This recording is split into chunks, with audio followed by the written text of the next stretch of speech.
Igor Damasceno é quem vai trazer toda a análise para a gente, todo o cenário que se desenha a partir de agora. Como nós vimos, então, julgamento do núcleo 4, da chamada trama golpista acontecendo. Mas, Igor, tem um assunto que nos chama atenção, que nos chama bastante atenção, justamente o pedido do ministro Fux para deixar a primeira turma responsável por esses julgamentos, para ser realocado na segunda turma. E aí eu queria as tuas impressões, as tuas análises. Eu acho que esse pedido, ele tem várias camadas de leitura, né? E eu queria que você, a partir de agora, trouxesse isso para a gente. Boa noite, Igor. Bem-vindo. Oi, Carolina, boa noite a você, boa noite também a todos que nos acompanham. Esse pedido do ministro Luiz Fux acabou ficando mais polêmico do que o julgamento do Núcleo 4 em si. O que a gente percebeu em torno do julgamento é que aconteceu aquilo que de fato estava previsto para acontecer. Uns ministros indo na mesma direção de Alexandre de Moraes, o relator, e o ministro Luiz Fux sendo o único ministro a divergir do voto de Alexandre de Moraes. Isso demonstra um racha dentro do Supremo Tribunal Federal. Não necessariamente que isso seja ruim. A gente sabe que os 11 ministros são indicados por diferentes presidentes. Tem ministro que foi indicado por Dilma, tem ministro que foi indicado por Fernando Henrique Cardoso, tem ministro indicado por Michel Temer, por Jair Bolsonaro e pelo presidente Lula. Então esse mix de ideias, esse mix de indicações mostra, então, que o Supremo tem divergências de entendimento. Isso é bom para a nossa democracia. Mas esse pedido do ministro Luiz Fux para deixar de lado a primeira turma demonstra que há um racha. O racha, ele é diferente da divergência. A divergência é quando você discorda e encontra ali respaldo constitucional para justificar a sua divergência, a sua diferente opinião. Agora, pedir para sair demonstra que há uma insatisfação do ministro Luiz Fux. Vamos comparar, por exemplo, com aqueles filmes de colégio americano, onde o Fux é aquele estudante que é totalmente isolado, que está ali totalmente à parte dos demais.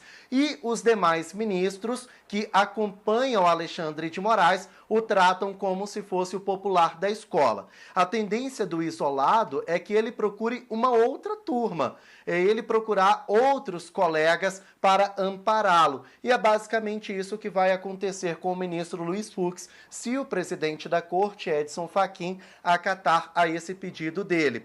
O que a gente comparou, o que a gente pode observar, é que depois daquele voto de mais de 12 horas do julgamento do núcleo crucial, um dia depois, os ministros, principalmente Carmen Lúcia e Flávio Dino, jogaram muitas indiretas para Luiz Fux durante os votos deles. E essas indiretas provocaram ali um mal-estar na primeira turma. Então a avaliação que a gente faz é que o ministro Luiz Fux decide se afastar da primeira turma para evitar desgaste da imagem dele e também por conveniência, porque ainda há outros julgamentos na trama golpista e, pelo visto, ele vai ser o único ministro a divergir do voto. Só tem uma situação.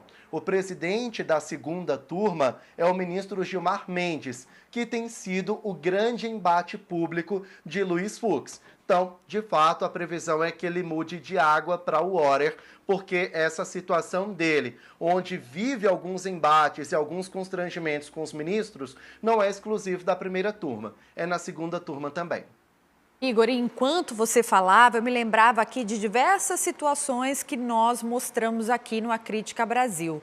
Por exemplo, no início do julgamento do núcleo crucial, aquela questão que ficou bem estranha entre os ministros, quando Fux diz assim, aquilo que a gente combinou na sala do lado, fazendo uma referência àquele combinado que os ministros tinham sobre intervenções durante o voto. Ali já foi um ponto que eu me lembro até que você trouxe isso para a gente, dizendo, olha, isso já mostra que tem uma situação estranha ali. Os ministros geralmente são muito cordiais ali, né, uns com os outros ali durante os votos mesmo, e ali ficou uma situação estranha. Aí chega o voto dele, núcleo crucial, aquele voto bem extenso, e eu me recordo, eu assisti o voto na íntegra naquele dia, Fux já falava naquele momento sobre uma mudança de opinião. Naquele momento ele já falava e já colocava um discurso que ele trouxe muito parecido quando faz agora o pedido na mudança de turma, dizendo não há demérito nenhum em mudar de opinião, em ter um novo olhar sobre esses assuntos. Então é algo que a gente vê que de fato já vinha, de certa forma, se pronunciando, ficando ali subentendido, né? Exatamente. Essa situação envolvendo o ministro Luiz Fux acabou pegando muito mal para ele, para aquele público que não vota com Bolsonaro, para aquelas pessoas que não são apoiadoras do ex-presidente Jair Bolsonaro. Estou falando do ex-presidente porque ele é apontado pela Procuradoria-Geral da República como a peça central dessa trama de golpe de Estado. E lá naquela época gerou-se ali muita divergência, muita surpresa com o voto do ministro Luiz Fux, porque ele foi um tanto paradoxal, ali ele entrou em contradição.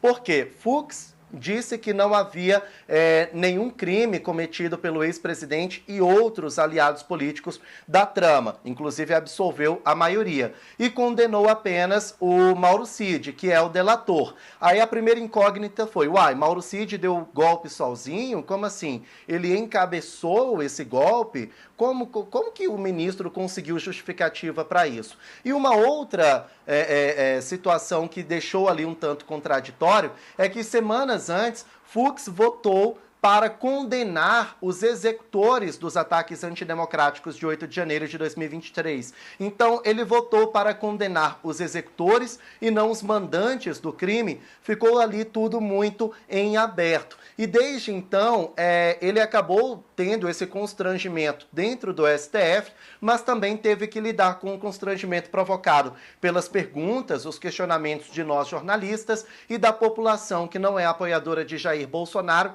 que ficou sem entender. Não foi somente uma mudança de opinião, foi uma questão de contradição mesmo, porque ele voltou atrás apenas para absolver os líderes e não aqueles que executaram. Então, é uma situação que constrangeu o ministro Luiz Fux, mas na minha avaliação ele quer apenas evitar a fadiga mesmo, porque ele já entendeu que vai ser o único que vai divergir sempre. Fux é um ministro pragmático, ele lê todo o voto, vai demorar muito, então é realmente migrar para a segunda turma, porque é um caso ali onde o voto dele não vai fazer diferença. Quer acompanhar as principais notícias do Brasil e do mundo? Então se inscreva no nosso canal e ative o sininho para receber todas as atualizações. A gente volta em breve com mais informação para você. Até o próximo vídeo. Tchau!